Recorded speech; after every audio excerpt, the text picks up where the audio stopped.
Meu nome é Lucas Ferreira e vou contar o que aconteceu em Olho d'Água do Sal, um vilarejo perdido no sertão do Piauí que você nunca vai encontrar em mapa nenhum. Não porque seja pequeno demais, mas porque desde março de 2024 ele simplesmente deixou de existir. Eu era veterinário itinerante, passava de cidade em cidade atendendo fazendas isoladas. 32 anos, divorciado, sem filhos. Minha vida cabia numa caminhonete e numa mala de equipamentos. Era o tipo de solidão que eu escolhi, mas que às vezes pesava no peito nas noites vazias das pensões baratas. Quando cheguei em Olho d'Água, a tarde morria em tons de laranja doentio sobre a caatinga ressecada. O povoado tinha apenas 17 casas de taipa, uma bodega, uma escola abandonada e uma igreja sem padre há 15 anos.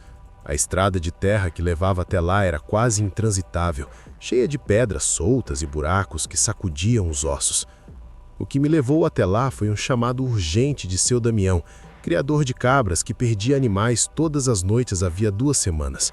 A voz dele no telefone tinha tremido de um jeito que me fez aceitar o trabalho, mesmo sabendo que dificilmente seria pago em dinheiro. Provavelmente receberia em queijo de coalho e rapadura. Mas não era predador comum que matava aqueles bichos. E o que eu vi naqueles 3 dias mudou tudo o que acreditava sobre o mundo. A caminhonete levantou nuvens de poeira vermelha quando estacionei em frente à propriedade de seu Damião. Eram 4:30 da tarde, mas parecia mais tarde. As sombras já rastejavam longas demais sobre a terra rachada. O silêncio era opressivo. Nenhum passarinho cantando, nenhum cachorro latindo. Apenas o vento quente gemendo entre os pés de uma cambira. O homem tinha uns 70 anos, pele curtida pelo sol até virar couro, olhos fundos que pareciam ter visto coisas demais. Usava chapéu de couro gasto e camisa xadrez desbotada.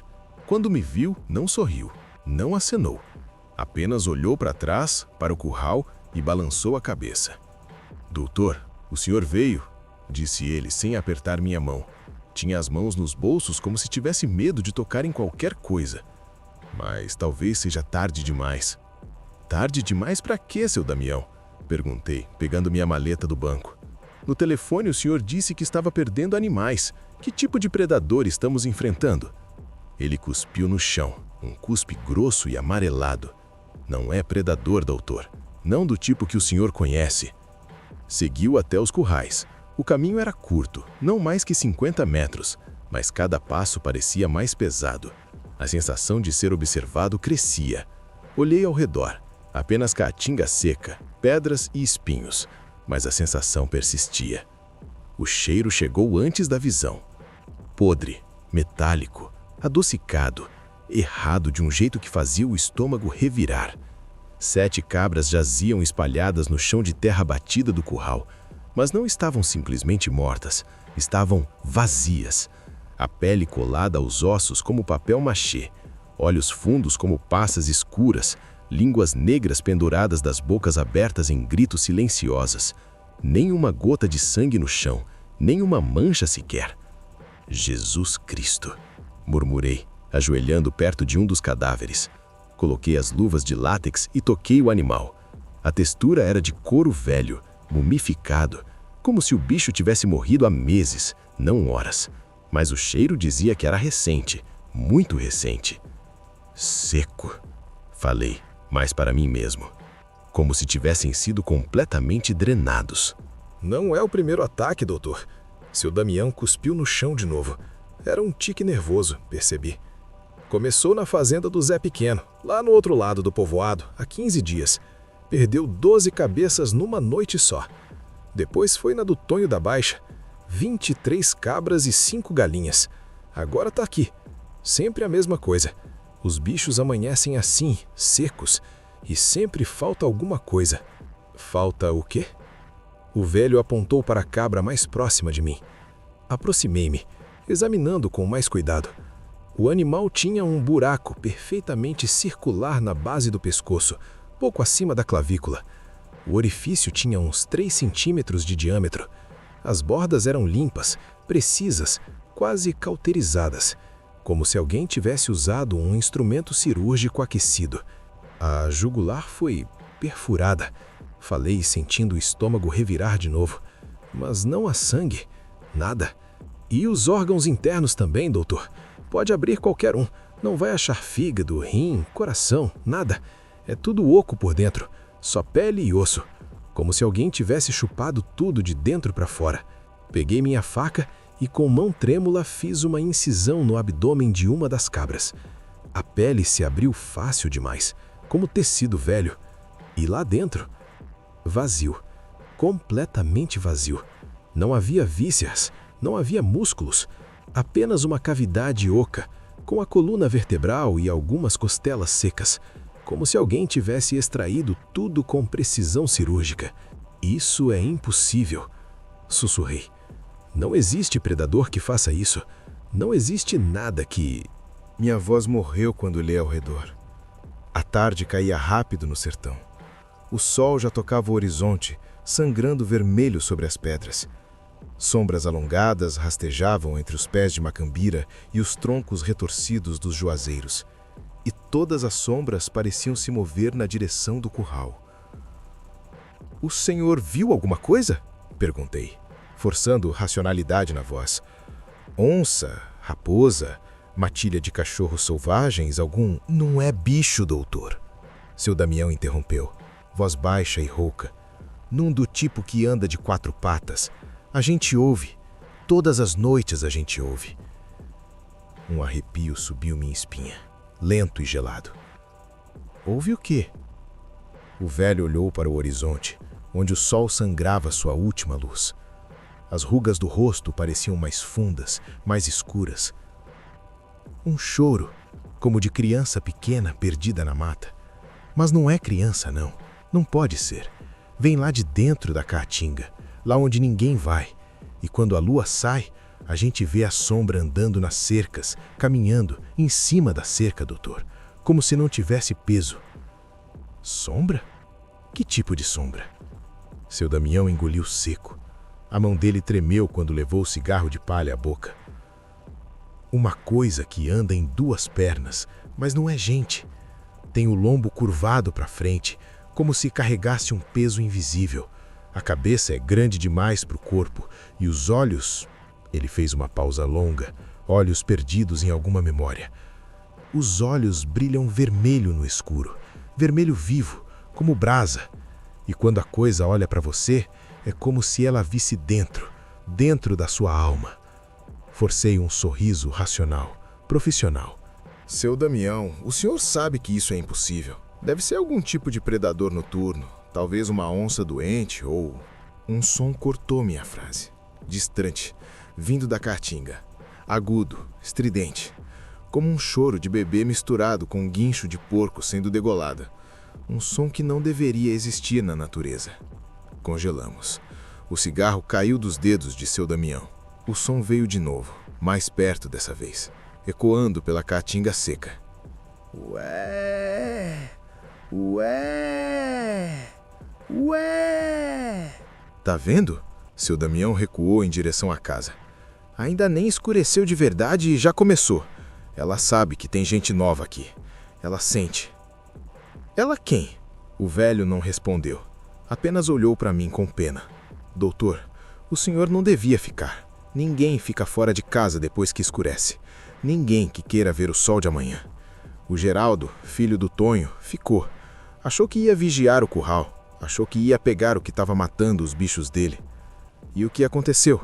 Acharam ele 3 dias depois, lá na beira do açude seco. Tava igual aos bichos, seco, vazio, com aquele buraco no pescoço. E os olhos, meu Deus, os olhos dele estavam abertos, mas não tinha nada dentro. Só buracos vazios olhando para o céu. Meu sangue gelou. Isso deveria ter sido investigado. A polícia... Polícia não vem aqui, doutor. Não desde que o delegado de Picos veio investigar os primeiros ataques há 10 anos. Ele passou uma noite aqui. Na manhã seguinte, encontraram o carro dele na estrada, com as portas abertas, mas ele tinha sumido. Nunca acharam o corpo. Só a farda, jogada no meio da caatinga, toda rasgada, com cheiro de podre. O sol finalmente desapareceu. A escuridão desceu sobre o sertão como uma cortina pesada. E o choro veio de novo, muito mais perto. Doutor, vem pra dentro! Pelo amor de Deus, vem pra dentro agora! Mas eu era homem de ciência, veterinário formado pela Federal. Tinha visto de tudo em 15 anos de profissão. Não ia me deixar levar por superstição de interior. Vou passar a noite aqui. Vou montar vigília. Vou descobrir o que está matando seus animais, seu Damião.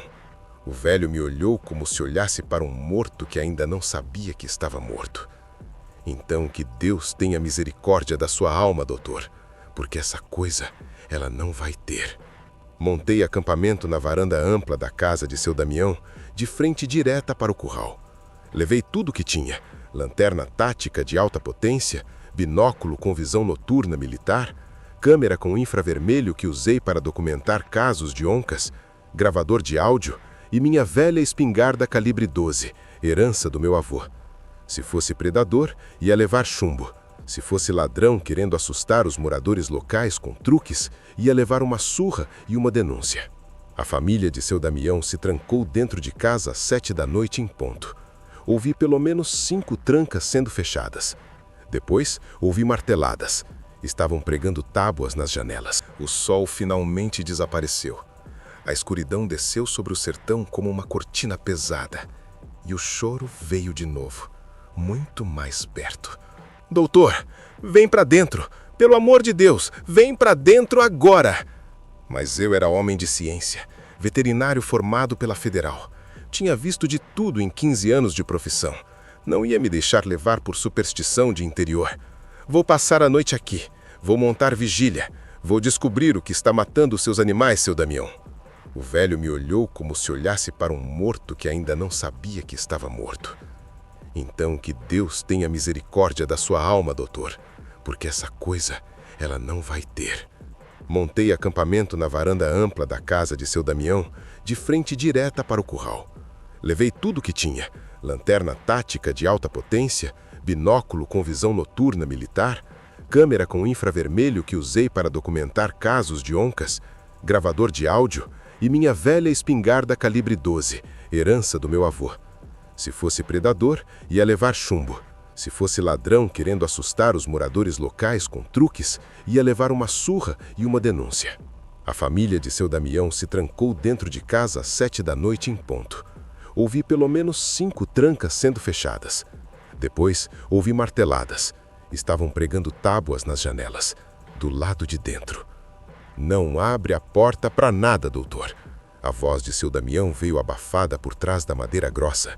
Nem se a gente chamar, nem se ouvir voz de criança pedindo ajuda, nem se parecer que a casa está pegando fogo. Não abre. A coisa imita, ela aprende. Aprende vozes, aprende choros, tudo para fazer você abrir a porta. Entendido, respondi, mais para acalmá-lo do que por acreditar. E doutor, se ela vier, se você vê ela de verdade, não olha nos olhos. Nunca olha nos olhos. Quem olha, fica preso, fica marcado. A porta se fechou. Houve mais trancas, mais marteladas. E então o silêncio. O silêncio do sertão à noite é diferente do silêncio da cidade. Não é ausência de som, é presença de algo esperando. O ar fica denso, pesado. Cada ruído parece amplificado. O ranger da madeira da varanda, o vento seco passando entre as telhas, minha própria respiração. Às 8h30, acendi a lanterna e conferi o curral.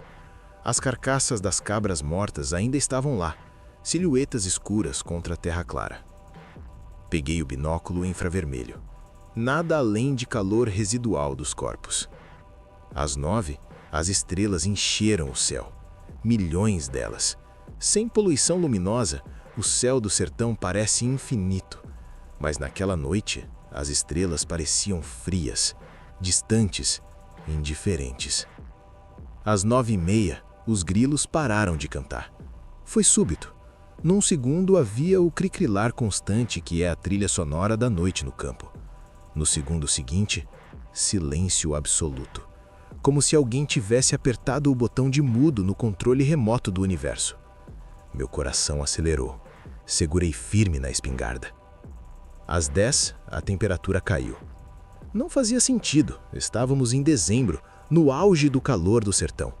Durante o dia, os termômetros chegavam fácil aos 40 graus. À noite, raramente baixava dos 25. Mas, de repente, senti frio. Frio de verdade. Vi meu próprio bafo condensando no ar. Olhei para o termômetro digital que tinha na mochila. Marcava 15 graus. Impossível. E então, às 10h15, veio o cheiro.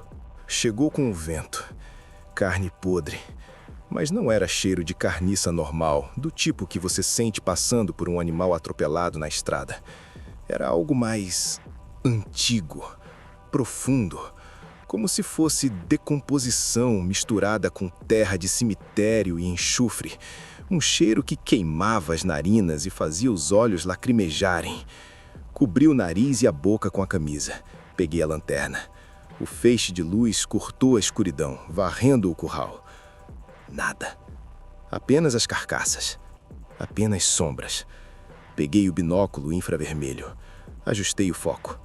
Comecei a varrer lentamente, metodicamente, cada canto do curral, cada pedaço da cerca, E então eu vi, no canto mais afastado do curral, junto à cerca que dava para a caatinga, uma mancha de calor, vermelha no visor do infravermelho.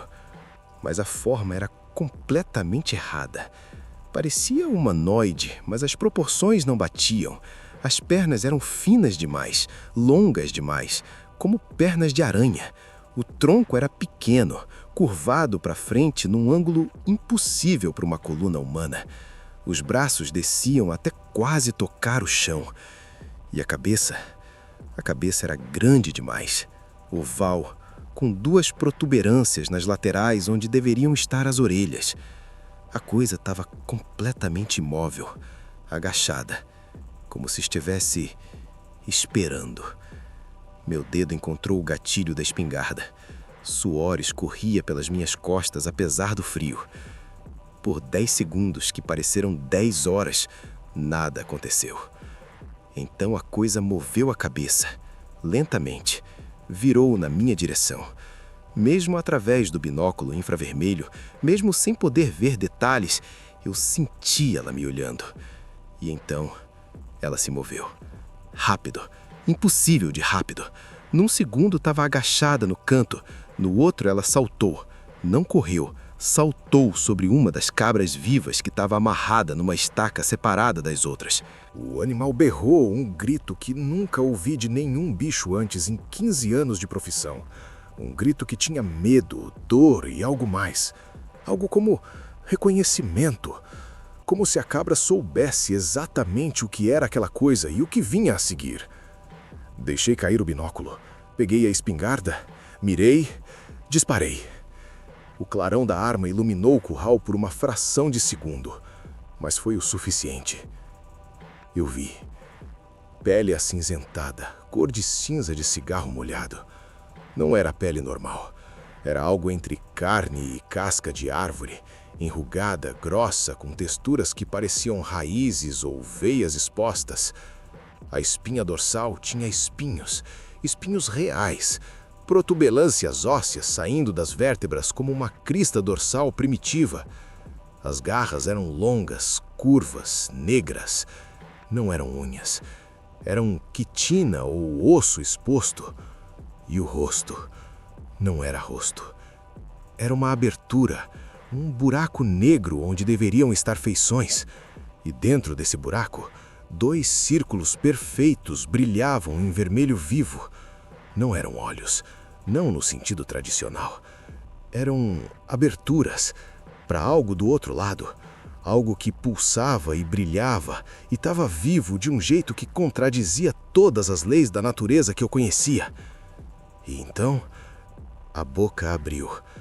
A abertura no centro daquele buraco que era o rosto se expandiu. Não tinha dentes, não tinha língua, tinha um apêndice. Negro, grosso como o braço de criança, úmido e pulsante. O apêndice se estendeu, tinha pelo menos meio metro de comprimento e perfurou o pescoço da cabra com um som molhado, horrível. Um som de carne rasgando misturado com sucção. A cabra convulsionou. As patas traseiras bateram no chão 3, 4, 5 vezes e então começou a murchar. Não é metáfora.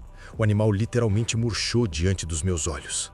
A pele começou a grudar nas costelas. O pelo perdeu o brilho. Os olhos fundaram nas órbitas. Em menos de 20 segundos, a cabra passou de um animal saudável de uns 30 quilos para um saco vazio de carne e ossos. O apêndice se retraiu, voltou para dentro daquela boca sem dentes. E então, a coisa largou a carcaça e virou a cabeça completamente na minha direção. Aqueles círculos vermelhos me fixaram, me atravessaram. Senti como se dedos gelados tivessem se enfiado dentro do meu cérebro. Carreguei a espingarda de novo, mãos tremendo tanto que quase deixei cair os cartuchos. A coisa inclinou a cabeça para o lado, exatamente como um cachorro faz quando ouve um som interessante. O gesto teria sido quase cômico se não fosse absolutamente aterrorizante. E então, ela sorriu. Não tinha boca, não tinha lábios, mas eu vi o sorriso. Senti como uma lâmina fria rasgando minha mente. Um sorriso que dizia: eu te vejo, eu te conheço e você é próximo. A coisa deu 3 passos em minha direção. O corpo se movia de forma errada. As articulações dobravam em ângulos impossíveis. Os pés, se é que aquelas coisas eram pés, não faziam barulho nenhum ao tocar o chão. Disparei de novo. O clarão, o estrondo. Desta vez mirei direito. A carga de chumbo deveria ter acertado em cheio aquela massa. Mas a coisa se moveu, rápido demais para acompanhar. Simplesmente não estava mais lá. A cerca de madeira atrás dela explodiu em lascas. Ouvi um som. Atrás de mim. Girei. Ela estava na beira da varanda, a 3 metros de distância. Tinha dado a volta pela casa num segundo. Os círculos vermelhos me encaravam, e agora eu via coisas se movendo dentro deles. Formas, sombras, rostos. Impossível dizer. O cheiro era insuportável. Podridão e enxofre concentrados. Meu estômago revirou. Vomitei. E enquanto eu vomitava, ela saltou. Não para cima de mim. Saltou sobre a casa. Num único movimento fluido, aquela coisa subiu no telhado como se a gravidade não significasse nada para ela. Ouvi as telhas rangendo. Passos. Não eram passos normais. Era um som de arranhões, de garras em cerâmica. Ela estava andando pelo telhado, em círculos, caçando. O choro começou de novo, mas agora vinha de cima. Ué, ué, ué. Mas não era só choro.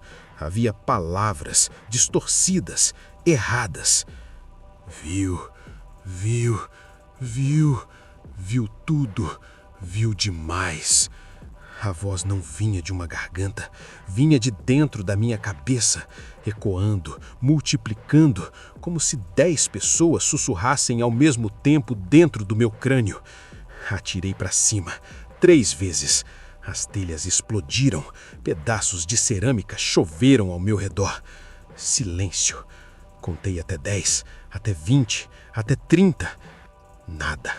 Só a escuridão, só o vento frio, só o cheiro de podridão que agora parecia impregnado em tudo. E então, na beira do meu campo de visão, vi movimento na caatinga. Uma sombra se afastando, rápida, sinuosa, desaparecendo entre as árvores secas. O choro ecoou uma última vez pela noite, distante, zombeteiro. E então, silêncio. Os grilos voltaram a cantar às 2 da manhã. A temperatura subiu, o cheiro desapareceu gradualmente. Mas eu não baixei a arma, não fechei os olhos. Apenas sentei na varanda, de costas contra a parede, olhando para a escuridão, esperando o sol nascer, rezando para o sol nascer. Quando os primeiros raios de luz tocaram o horizonte, ouvi as trancas sendo abertas. Seu Damião saiu devagar, como quem espera encontrar um cadáver.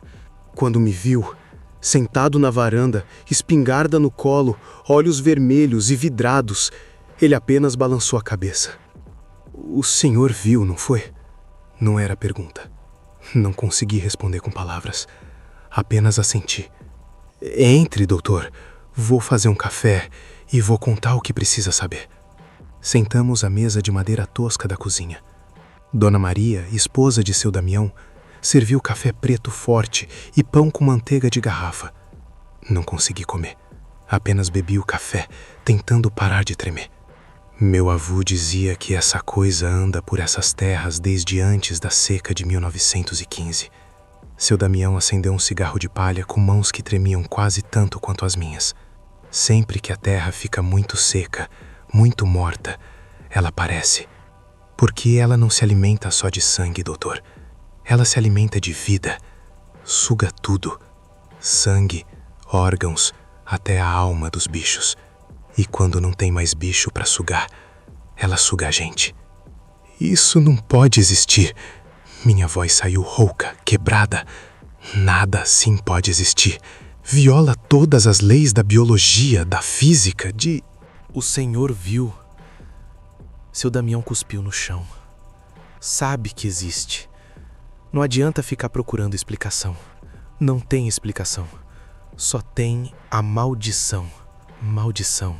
O velho olhou para a janela, para a luz fraca do amanhecer. Meu avô era criança quando ouviu a história do pai dele. E o pai dele ouviu do avô.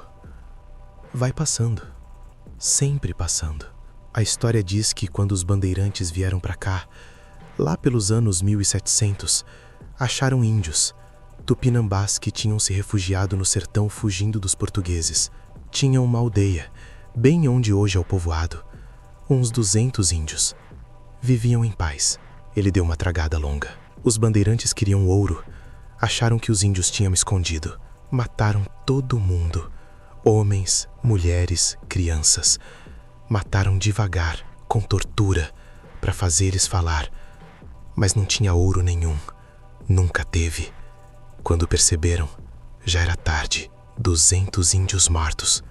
Sangue encharcando a terra. E a coisa surgiu disso. O pajé da tribo era poderoso, dizem.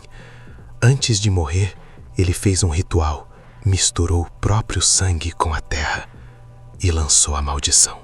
Enquanto houvesse morte nessa terra, enquanto houvesse sangue derramado, algo ia viver. Algo que ia sugar, que ia drenar, que ia tirar vida de qualquer coisa que pisasse aqui. Superstição, falei, mas sem convicção. Superstição? Seu Damião riu, um riso seco. O senhor viu, doutor? Aquilo era superstição? Não respondi. Não tinha resposta. Meu avô chamava de sugador. Outros chamam de coisa da caatinga. Tem quem diga que é chupa-cabra, mas não importa o nome. É sempre a mesma coisa. Ela dorme anos, às vezes décadas. Mas quando a terra fica seca demais, quando os bichos começam a morrer de sede, quando o sangue da terra seca, ela acorda e tem fome. Olhei pela janela. Lá fora, a caatinga se estendia, seca e morta. Não tinha chovido há 8 meses. A seca mais severa em 50 anos, diziam as notícias. Quantas pessoas já morreram? Disse seu Damião. Nessas últimas 3 semanas, 4. O Geraldo, a velha Josefa, os 2 filhos do Antônio. Todos achados secos, vazios, sempre com aquele buraco no pescoço. E por que ninguém foi embora? Seu Damião me olhou como se eu tivesse perguntado por que o céu é azul. E ir para onde, doutor? Essa é a nossa terra, nossa casa. A gente não tem dinheiro para começar de novo em outro lugar. E além do mais, ele hesitou. Quem viu ela, quem foi marcado por ela, não pode fugir. Ela segue, ela sempre segue. Um calafrio percorreu minha espinha. Marcado? O senhor olhou nos olhos dela, doutor? Tentei lembrar. Tinha olhado? Aqueles círculos vermelhos? Tinha olhado diretamente? Então, não sei. Foi tudo muito rápido. Então, talvez o senhor ainda tenha chance. Talvez. Levantei da mesa. Fui até a janela. Lá fora, minha caminhonete estava onde eu tinha deixado. Ou, pelo menos, o que sobrou dela. As 4 rodas estavam cortadas. Não furadas, cortadas. cortes limpos, perfeitos, como se alguém tivesse usado uma serra elétrica. Mas não havia marcas de serra, apenas cortes lisos. Ela sabe que o senhor viu. Seu Damião disse atrás de mim. Agora, o senhor faz parte disso. Parte de quê? Da terra. Ela quer o senhor também. Quer o sangue do senhor, a vida do senhor. Virei para ele, raiva substituindo o medo por um momento. Então o que eu faço? Fico aqui esperando virar saco vazio de carne? Não. O senhor luta, igual todo mundo aqui está lutando. Ele jogou o cigarro no chão e pisou.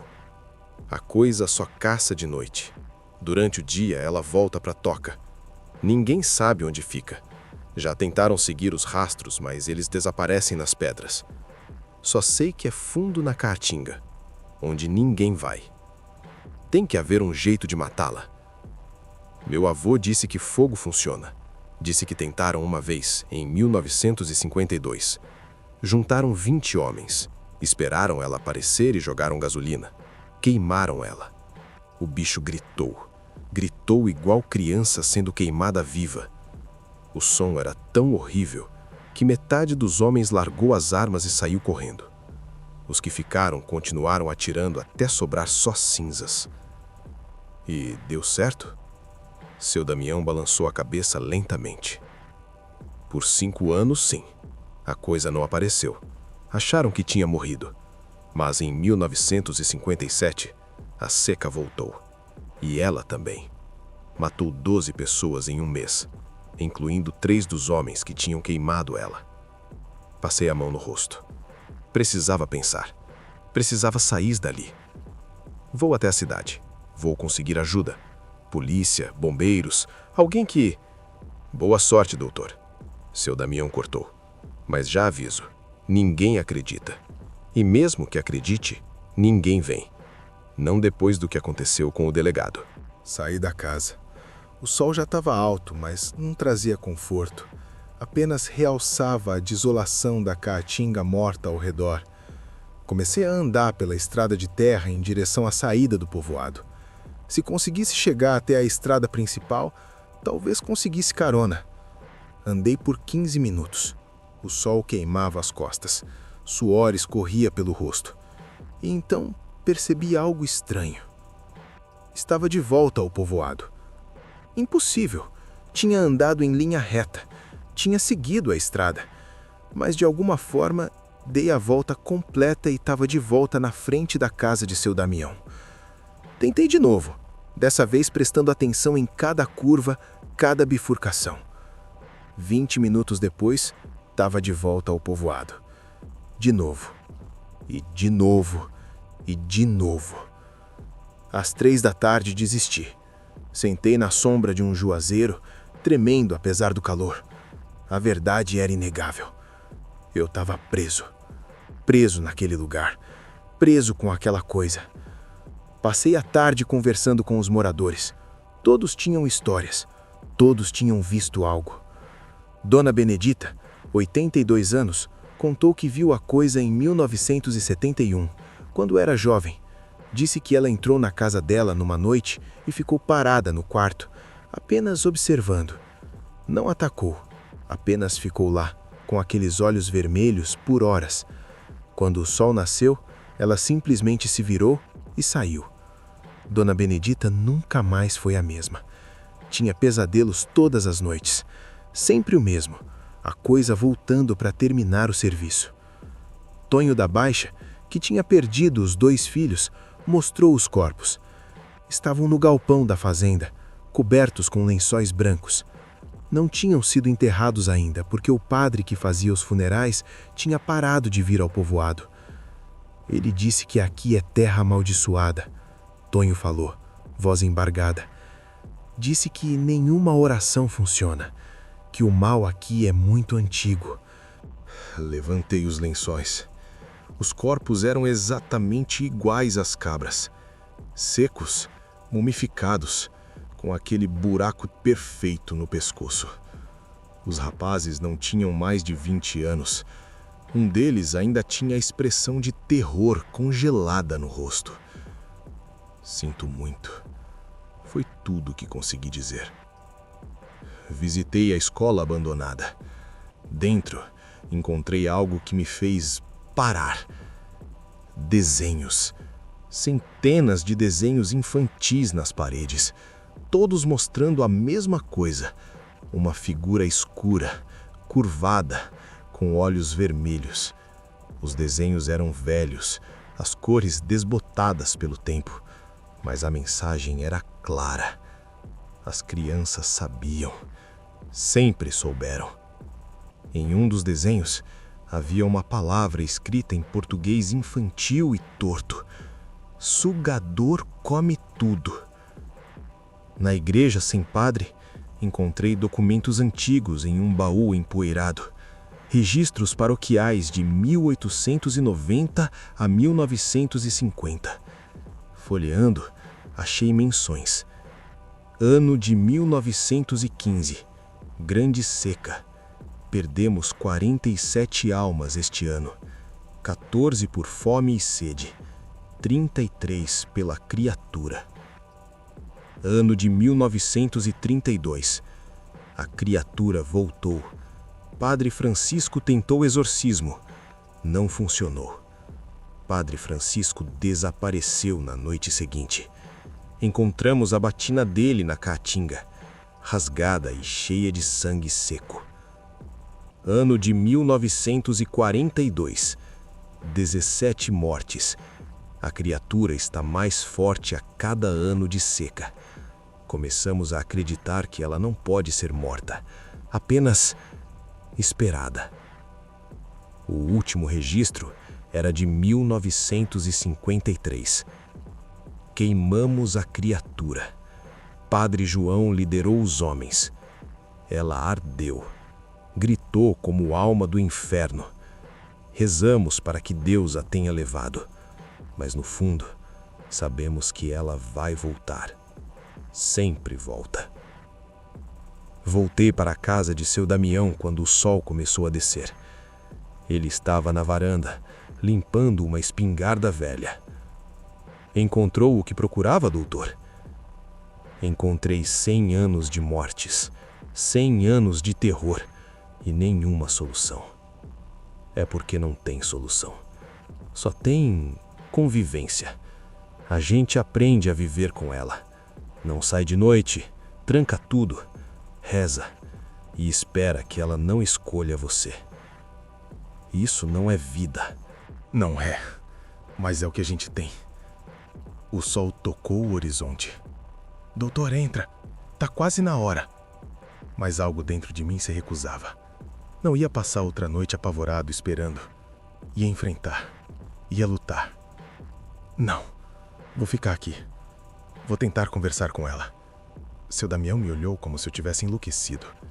Conversar? Doutor, aquilo não conversa. Aquilo mata. É o que ela faz. É o que ela é. Mas por quê? Por que aqui? Por que essas pessoas? Tem que haver uma razão. Algo que ela quer além de comida. Vingança. Uma voz disse atrás de mim. Virei. Era um homem que eu não tinha visto antes. Magro, alto, com olhos fundos e uma cicatriz longa no pescoço. Quem é você? Chico. Morava aqui até 10 anos atrás. Fui embora depois que ela pegou minha mulher. Mas não consigo ficar longe. Sempre volto. É como se algo me puxasse. Ele se aproximou. À luz do entardecer, vi que a cicatriz no pescoço dele era circular. Perfeita. Você sobreviveu? Sussurrei. Sobrevivi. Ela começou a sugar. Senti minha vida sendo drenada. Mas algo aconteceu. Ela parou. Me largou. Nunca soube por quê. Desde então tenho sonhos. Que tipo de sonhos? Vejo através dos olhos dela. Vejo a caatinga. Vejo as tocas onde ela se esconde. E vejo memórias. Memórias antigas, de quando ela era humana. Meu coração acelerou. Humana? Chico assentiu. Ela era o pajé, o índio que lançou a maldição. Mas a maldição deu errado. Em vez de punir só os assassinos, ela o transformou. Fundiu ele com a terra, com a morte. Virou isso. e agora não consegue parar. Não consegue morrer, só consegue sugar. Sempre. Para sempre. Então ela é vítima também? Foi. Há 300 anos. Agora é só um monstro. Um monstro com forma infinita. O sol desapareceu. A temperatura caiu e o choro começou. Desta vez não esperei na varanda. Peguei a espingarda, galões de gasolina que encontrei no galpão, lanternas e uma faca grande de caçar. Se ela queria me caçar, eu ia caçá-la primeiro. Doutor, isso é suicídio. Seu Damião implorou. Talvez, mas não posso viver assim, com medo, correndo. Vou acabar com isso hoje, de um jeito ou de outro. Chico se aproximou. Posso ajudar. Sei onde ela costuma aparecer primeiro, onde ela testa o território antes de atacar. Saímos juntos, eu, Chico e, para minha surpresa, 3 outros homens do povoado que apareceram com armas. Tonho da Baixa, Zé Pequeno e um jovem chamado Marcos, que tinha perdido a noiva havia uma semana. Se vamos morrer, Tonho disse, que seja lutando. Entramos na caatinga. A escuridão era total, quebrada apenas pelas lanternas. O cheiro de podridão já impregnava o ar. Ela estava perto. Ali, Chico apontou. Uma clareira pequena. No centro havia ossos, muitos ossos, humanos e animais, todos limpos, todos com aquele buraco característico. O cemitério dela, sussurrei. E então o choro, bem atrás de nós. Viramos. As lanternas iluminaram as árvores secas e ela estava lá, pendurada de cabeça para baixo em um galho, como um morcego gigante. Aqueles olhos vermelhos brilhavam, a boca sem dentes se abriu, o apêndice negro saiu, gotejando algo viscoso. Atiramos, todos ao mesmo tempo. O barulho foi ensurdecedor. Ela caiu da árvore, mas não caiu como algo morto. Caiu como um gato, absorvendo o impacto. E então correu, não para longe, para nós. Chico gritou. Ela pegou ele primeiro. Numa velocidade impossível, o apêndice perfurou o pescoço. Ele começou a murchar enquanto gritava. Joguei gasolina, acendi o isqueiro, atirei. As chamas pegaram. Ela soltou Zé e berrou. O som era de criança, de mulher, de animal, tudo ao mesmo tempo. Rolou no chão tentando apagar o fogo. A pele crepitava, o cheiro era horrendo. Mais gasolina! Gritei. Tonho e Marcos jogaram seus galões. O fogo se espalhou. Ela continuava gritando, gritando, gritando. E então, no meio do fogo, ela olhou para mim, diretamente para mim. Os olhos vermelhos se fixaram nos meus. E senti tudo. A dor dela, a fome infinita, a solidão de 300 anos caçando, sempre caçando, sem nunca poder parar. Vi as memórias do pajé, vi os bandeirantes torturando, vi o ritual que deu errado, vi ele se transformando, vi séculos de matar, sugar, drenar, sempre esperando que a próxima vítima fosse a última, sempre esperando finalmente morrer. Mas a maldição não permitia a morte, só fome. Eu sinto muito, sussurrei. E então, ela explodiu. Não foi explosão literal, foi dissolução. O corpo se desfez em cinzas negras que o vento espalhou. As chamas morreram, e no lugar onde ela estava, havia apenas uma mancha escura na terra. E silêncio. Silêncio absoluto. Zé Pequeno estava caído. Corremos até ele. Ainda respirava, mas mal. O buraco no pescoço sangrava, mas lentamente. Ela não tinha terminado o serviço. Ele vai sobreviver, Chico disse. Se levá-lo rápido para a cidade. Carregamos Zé de volta ao povoado. Pela primeira vez, a noite parecia normal. Os grilos cantavam. Não fazia frio. Não havia cheiro de podre. Tinha acabado. Quando o sol nasceu, consegui finalmente sair do povoado. A estrada me levou para fora, sem dar voltas, sem me prender. A maldição tinha quebrado. Ou assim pensei. 3 semanas depois. Voltei para Teresina. Tentei retomar minha vida. Consegui novos pneus, novos clientes. Mas os sonhos começaram. Toda noite o mesmo sonho. Caminho pela Caatinga. Está escuro e encontro uma criança chorando. Me aproximo. A criança se vira. É ela, pequena, humana, com olhos vermelhos, e diz com voz de criança: obrigado por me libertar. Agora posso crescer de novo. Acordo suando. E então começaram os ataques. Primeiro na fazenda do Sr. Roberto, onde estava trabalhando. 3 cabras, secas, vazias. Depois na fazenda vizinha. 5 vacas.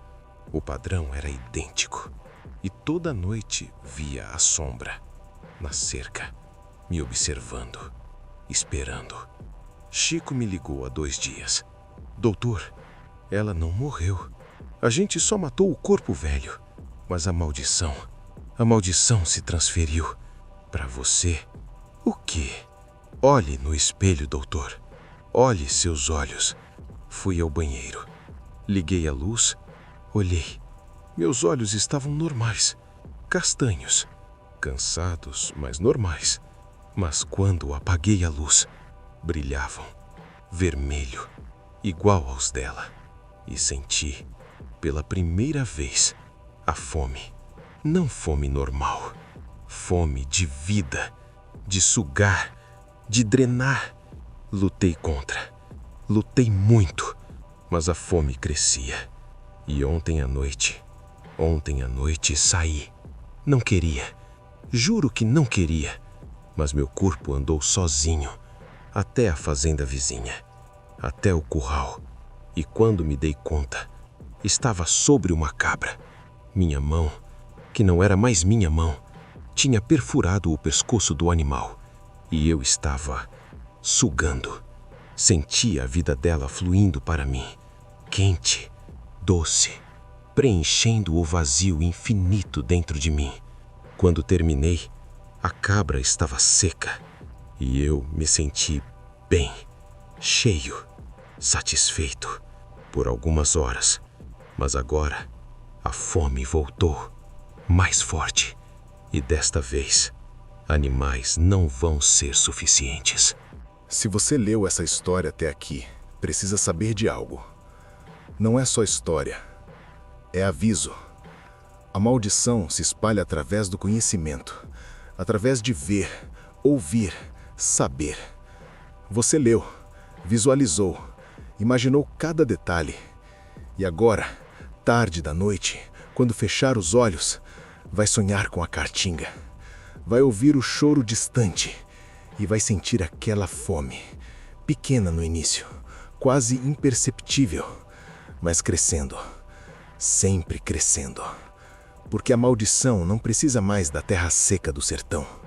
Ela aprendeu a se espalhar através das histórias, através das palavras, através de você. Eu estou escrevendo isso de dentro de um carro, viajando sem destino. Não posso ficar em lugar nenhum por muito tempo. Onde eu fico, os animais morrem. E em breve, pessoas vão morrer. Já sinto meu corpo mudando. À noite, minha espinha dói, como se algo estivesse crescendo. Espinhos. Minhas unhas estão mais escuras, mais grossas. E meus dentes caíram todos ontem. No lugar, algo está nascendo. Algo que não é dente. Em breve não vou mais ser humano. Vou ser igual a ela. Igual ao sugador. E quando isso acontecer completamente, vou ter que caçar. Talvez caçar você. Porque agora sei onde cada um que leu essa história está. Sinto como um mapa na minha cabeça. Cada pessoa que visualizou, que imaginou, acendeu uma luzinha pequenininha. E eu tenho tanta fome. Tanta. Então, por favor, esta noite, tranque suas portas, suas janelas. Não saia quando ouvir choro de criança. Não olhe se vê olhos vermelhos brilhando na escuridão. E, principalmente, não durma. porque quando dormir vou entrar nos seus sonhos, e nos sonhos não há portas trancadas. Nos sonhos você está sempre sozinho, e eu estou sempre com fome. Sempre. Ué, ué, ué. Está ouvindo? Estou chegando. Gravação encontrada no celular de Lucas Ferreira, veterinário desaparecido em abril de 2024. O veículo dele foi encontrado abandonado na BR-135 entre Teresina e Picos. Nunca foi localizado. Desde então, foram reportados 47 casos de animais mortos de forma inexplicável num raio de 200 quilômetros da região. 3 pessoas estão desaparecidas. Todas leram esta história antes de sumir. Se você leu até aqui, recomenda-se procurar atendimento psicológico caso comece a ter sonhos recorrentes com caatinga, choros noturnos ou fome anormal. E, principalmente, não saia de casa à noite pelos próximos 30 dias. A maldição é real e agora você faz parte dela.